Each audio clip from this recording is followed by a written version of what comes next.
అవినీతికి వ్యతిరేకంగా పోరాడితే చంద్రబాబునంతా ప్రోత్సహిస్తారు తప్ప ఎవరు అడ్డు చెప్పరంటున్నారు టీడీపీ ఎంపీ కేశినేని నాని. అరుణాచల్ ప్రదేశ్ రిజిస్ట్రేషన్తో ఉన్న బస్సులను ఏపీలో సీజ్ చేయడం చంద్రబాబు సాధించిన విజయంగా పేర్కొన్నారు. బస్సుల రిజిస్ట్రేషన్లపై పోరాటంలో అధిష్టానం నుంచి తనకు ఎలాంటి ఇబ్బంది ఎదురు కాలేదంటున్న కేశినేని నానితో మా ప్రతినిధి PMR Chandrasekhar face to face.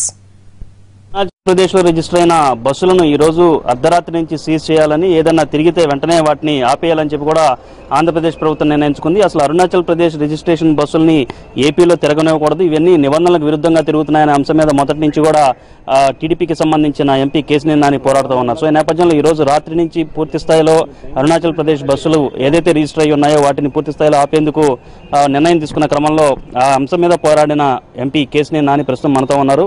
ఆయన అడిగి మరిన్ని వివరాలు తెస్తుంది. సార్ చెప్పండి, మీరు చాలా కాలంగా ఏ అంశం మీద అయితే పోరాడుతున్నారో ఆ అంశానికి సంబంధించి ఏపీ ప్రభుత్వం నుంచి కదలిక వచ్చింది.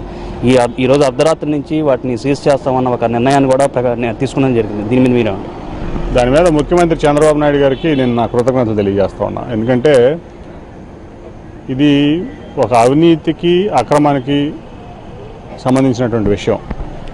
మొదటి నుంచి కూడా చంద్రబాబు నాయుడు గారి పాలసీ ఎవరినైనా సరే నీతిగా ఉండమని ఆయన చెప్తారు. కాబట్టి అవినీతి జరగడం అనేది సహించలేనటువంటి వ్యక్తి చంద్రబాబు నాయుడు గారు. అట్లాగే మొదటి నుంచి కూడా ఈ చట్ట వ్యతిరేకమైనటువంటి పనులు కూడా జరగకూడదు ఆంధ్రప్రదేశ్లో అని ఆయన చెప్పిన మాటలను బట్టి మేము కూడా పోరాటం చేస్తూ ఉన్నాం. దాంట్లో ఏ బస్సు అయినా సరే రూళ్ళు సెంట్రల్ మోటార్ వెహికల్స్ యాక్ట్ ప్రకారం ఆల్ ఇండియా పర్మిట్లు ఉంటాయి, అంతేగాని స్టేట్ యాక్ట్ ప్రకారం ఆల్ ఇండియా పర్మిట్లు ఉండవు. దాంట్లో ఈ ఆల్ ఇండియా పర్మిట్ తీసుకుని ఏ బస్సు అయినా సరే ఏ రాష్ట్రంలో ఆ పర్మిట్ తీసుకుంటుందో, ఏ రాష్ట్రంలో రిజిస్టర్ ఉంటుందో మళ్ళీ అదే రాష్ట్రానికి తిరిగి వెళ్ళాలి, అక్కడే ఎక్కించుకోవాలి, అక్కడికే తిరిగి వెళ్ళాలి తప్ప అరుణాచల్ ప్రదేశ్ బస్సు వచ్చి విజయవాడ హైదరాబాద్ తిరగడం, విజయవాడ బెంగళూరు తిరగడం, లేకపోతే విజయవాడ బాంబే తిరగడం చేయకూడదు. అవన్నీ కూడా చట్ట వ్యతిరేకమైన పనులు. కాబట్టి దాని మీద మొదటి నుంచి కూడా మనం చెప్తూ వచ్చాం. ఇవాళ ముఖ్యమంత్రి గారి నిర్ణయంతో అందరూ కూడా హర్షం వ్యక్తం చేస్తున్నారు. ఇది నీతికి నిజాయితీకి ఒక విజయం ఇది.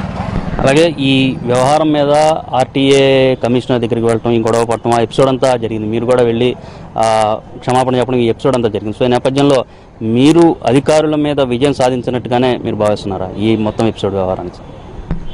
అసలు అది గొడవ నేను అనుకోవట్లా. అది ఎవరి విజయం అనేది కాదు, అది నీతికి న్యాయానికి విజయం, అది చంద్రబాబు నాయుడు గారి విజయం.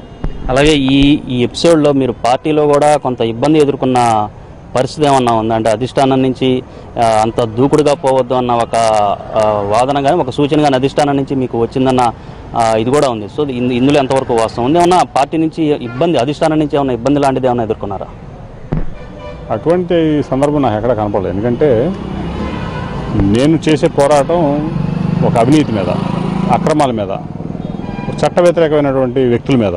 అంతేగాని దాన్ని చంద్రబాబు నాయుడు గారు ఎప్పుడు కూడా నువ్వు చట్ట వ్యతిరేకుల మీద పోరాటం చేయొద్దు, అవినీతి మీద పోరాటం చేయొద్దు, అక్రమాల మీద పోరాటం చేయొద్దు మాకు ఎప్పుడు చెప్పలా.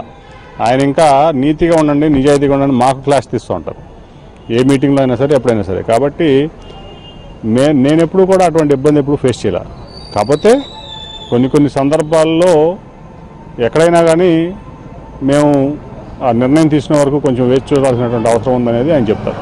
ఇప్పటికైనా అధికారుల్లో ఏమన్నా మార్పు వస్తుందని చెప్పి మీరు అనుకుంటున్నారంటే? ఎందుకంటే ఈ high court, Arunachal Pradesh high court already stay ఇచ్చిందన్న ఒక ప్రచారం కూడా జరుగుతుంది. సో నేపథ్యంలో దీని మీద మీరు ఏమంటారు? మార్పు అనేది ఏమన్నా వస్తుందని చెప్పి ఆశిస్తున్నారు అధికారుల్లో?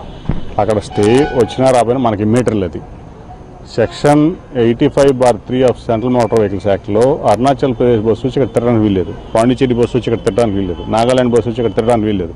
కాబట్టి ఆ స్టే ఉంటే స్టే ఉంచుకుంటారు, మనకు అనవసరం. అది మన స్టేట్లో కానీ ఏ స్టేట్లో అయినా కానీ సెంట్రల్ మోటార్స్ వెహికల్స్ యాక్ట్ ప్రకారం ఆల్ ఇండియా టూరిస్ట్ బస్సు వచ్చి ఒక రాష్ట్రంలో రిజిస్ట్రేషన్ చేసుకున్న బస్సు ఇక్కడ తిరగడానికి అవకాశం లేదు. కాబట్టి ఎట్టి పరిస్థితుల్లో ఆ బస్సులు ఇక్కడ తిరగడానికి వీల్లేదు. Thank you.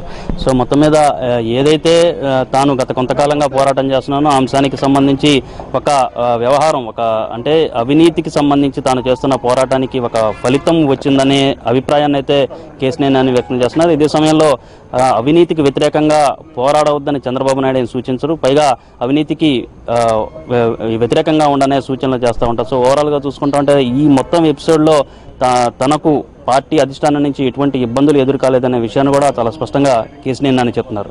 Cameraman are